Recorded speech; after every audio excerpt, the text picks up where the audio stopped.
Welcome back to Investing Talk Podcast. Today we're looking at Opendoor. The big question is it a good time to buy now? We want to hear from you. Subscribe, like, and comment to support the show. And if there's a specific company you want us to look into, leave it in the comments below. So let's get into the analysis. Opendoor presents one of the most compelling, I'd say high-risk, high-reward plays in the entire market right now. And when you say high risk, you really mean it. We are absolutely not looking at some sleepy blue chip here. This is, well, pure volatility. It seems baked into the company's DNA. Just look at the recent momentum. The 90-day share price return shot up over 200%. That's just parabolic movement. It is, yeah. And the fundamental volatility is extreme. We track this using beta, which measures how sensitive a stock is to the overall market. Right. Opendoor's beta is incredibly high at 3.60. Wow. To put that in perspective for you, that means the stock moves, on average, more than 3 times as much as the S&P 500 on any given day. So huge swings. Okay, but that kind of movement, it isn't just driven by, say, enthusiastic retail traders, is it? There had to be some kind of catalyst to drive that massive recent surge we saw. There was, yeah.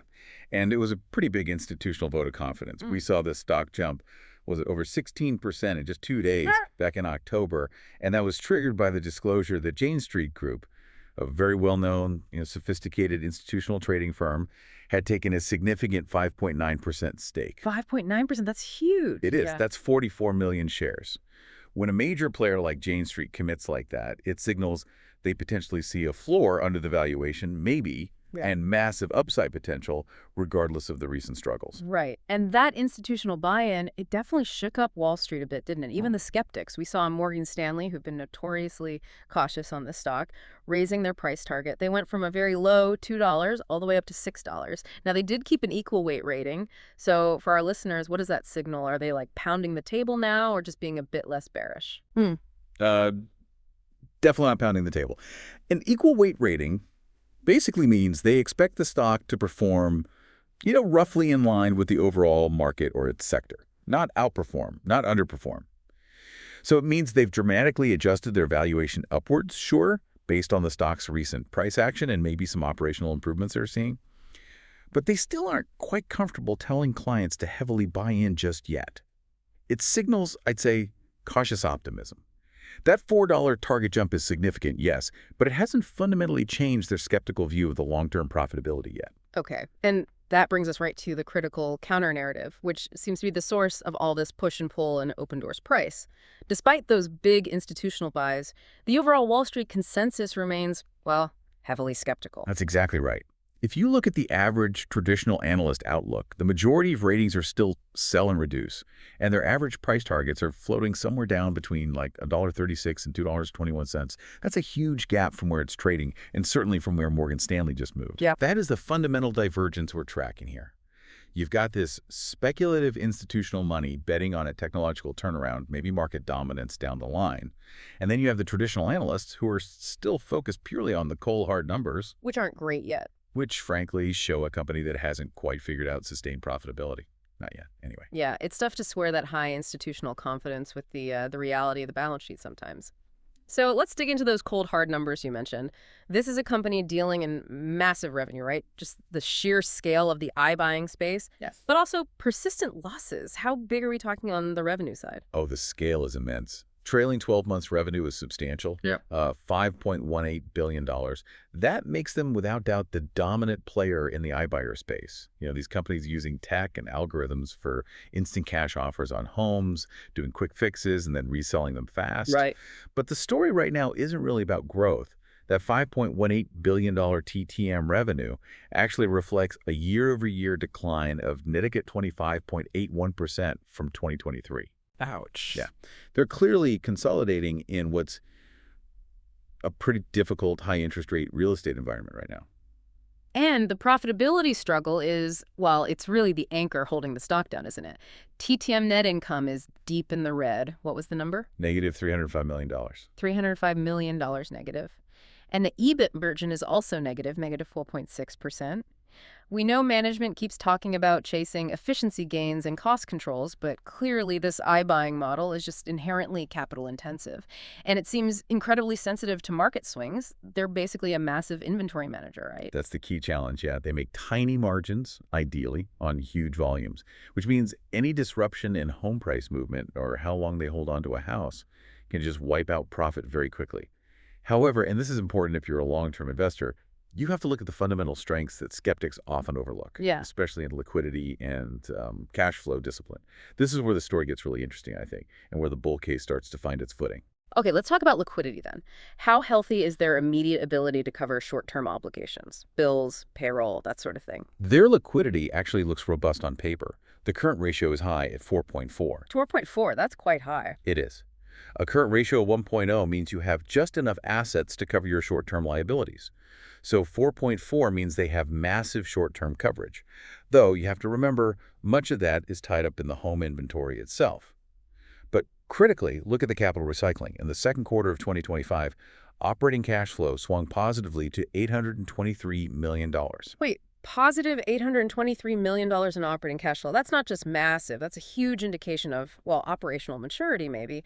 Mm. What does that cash flow swing tell us? Is the model finally clicking? It tells us they're getting drastically more disciplined in managing their inventory. Capital recycling, in their world, means buying a home, selling it, getting the cash back fast enough to cover costs, and repeat the process efficiently, without constantly burning through outside capital. This positive cash flow suggests they've maybe stopped the major cash bleed from operations. They seem to be running the core engine better, even if the net income number is still depressed by, say, legacy charges and high operational costs overall. Okay, that's a strong point. That said, we can't just ignore the Achilles heel here, which is the capital structure risk. The fact remains this company is still considered highly leveraged. Absolutely. The nature of the iBuying business, it just requires massive amounts of capital and credit lines to constantly buy and hold and sell inventory. And you see this reflected clearly in the debt-to-equity ratio, which is high at 3.46. 3.46. Yeah. Think of it this way. For every dollar of shareholder ownership, the equity they have, they rely on about $3.46 of borrowed money. That is a huge bet on the stability, or at least predictability, of the housing market. If prices were to drop suddenly, that high leverage could turn very quickly from an engine of growth into a serious liability.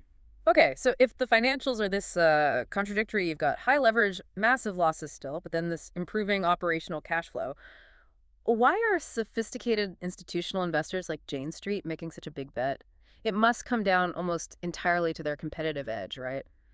What structural advantage does Opendoor possess that justifies taking on this kind of risk? I think they are betting on the technological moat and the market dominance aspect. Opendoor isn't just an iBuyer. It is the dominant player in the U.S. residential iBuying market. The real value, the bulls argue, lies in their proprietary algorithmic pricing system. They've processed, thousands upon thousands of transactions, especially in key markets like Phoenix and Dallas where they started. So it's not just about offering a price quickly. It's about having better, maybe more precise data than anyone else to make that offer. Precisely. Their algorithm, in theory, allows them to price homes much more efficiently than, say, a local broker guessing or a smaller competitor with less data. This should minimize the risk of overpaying, which is the absolute killer in this business model. So this digital platform, combined with their sheer scale, creates these network effects. The high volume of transactions feeds better data back into the algorithm, which makes the pricing even more accurate over time. Which in turn reduces risk and improves that capital recycling efficiency we talked about. Exactly. The bet is they have the technology, the brand recognition now, and the operational scale to survive this tricky housing cycle and then really dominate the next upswing, whenever that comes. That's definitely a powerful bull case, but it's built on technology and future potential, not really immediate gap profit.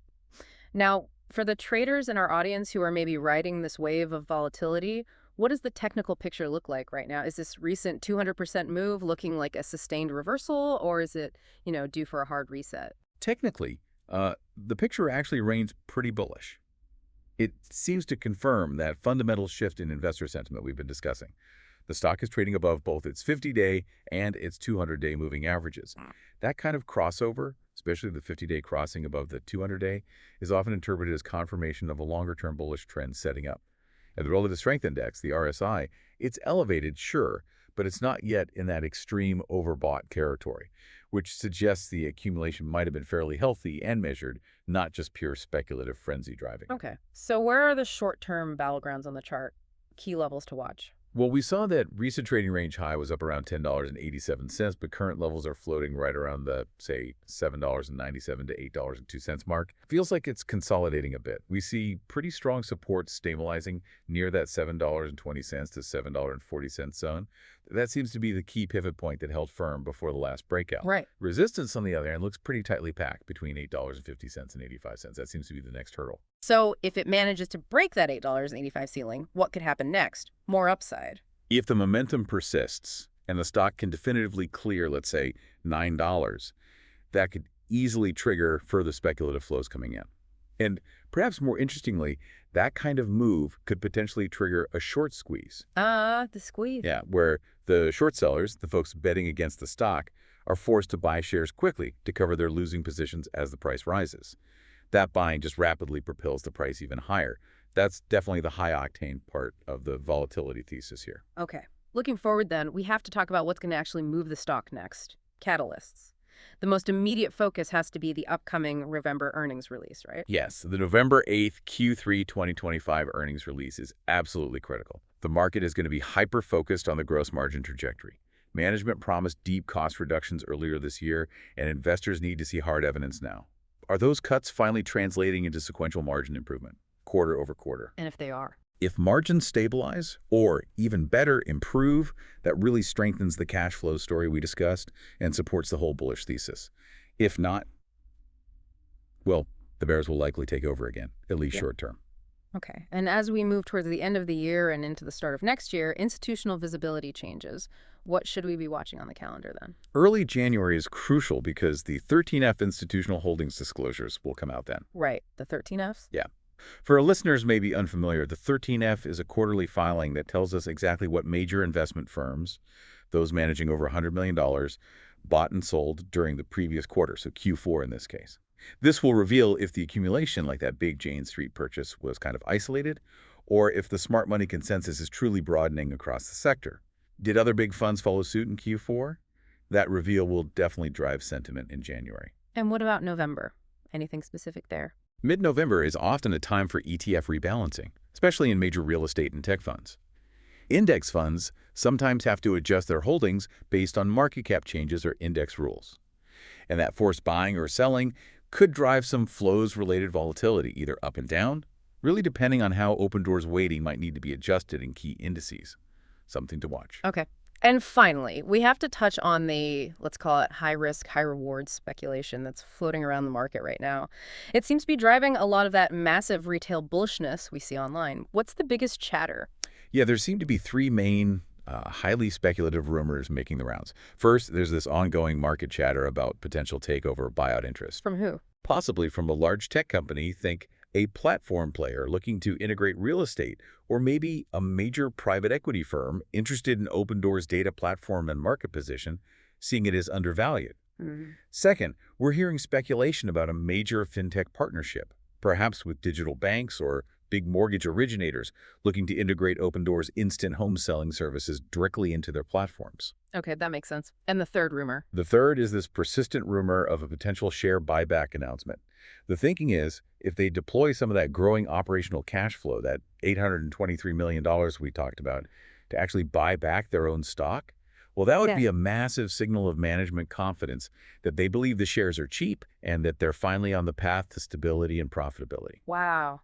Okay, those all sound incredibly exciting, obviously, with huge potential upside if any of them pan out. But we absolutely need to stress the risk associated with these rumors, right? Oh, absolutely. Crucial point. They're all completely unconfirmed, highly speculative, and really should not be the primary basis for making an investment decision here. If they materialize, sure, they could create rocket fuel for the stock. But the core investment thesis has to depend on flawless management execution of the current business model, turning those efficiencies into profit. And it also depends heavily on favorable external market conditions, like stable housing prices and manageable interest rates. Neither of those is guaranteed in this volatile housing climate. Right. So let's try and bring it all together then. The investment thesis here, it ultimately hinges on a really crucial trade-off, doesn't it? It feels like a bet on the robust liquidity we saw, the technological moat they've built, combined with this increasing institutional conviction. Betting that all outweighs the sustained lack of actual profit and that, frankly, dangerously high leverage figure. Huh. It's definitely not a profit play today. It seems more like a bet on achieving industry dominance down the road and executing a fundamental business turnaround fueled by that algorithmic efficiency. And that really leads to the crucial, maybe the most important long-term question everyone looking at this company has to consider. Given Opendoor's model relies so heavily, almost entirely, on its ability to recycle capital efficiently through that proprietary pricing, can a company's algorithmic pricing model truly adapt fast enough? Can it adapt to cyclical housing activity, high interest rate risk, local market variations, all of that, to deliver sustained profitability? Or is the company perhaps perpetually bound to the inherent volatile risks of inventory management in a constantly changing economy? That's the multi-billion-dollar question. That is the ultimate test for Opendoor indeed. We'll certainly be watching those November earnings very closely for the first clue. Thanks for joining us for this analysis.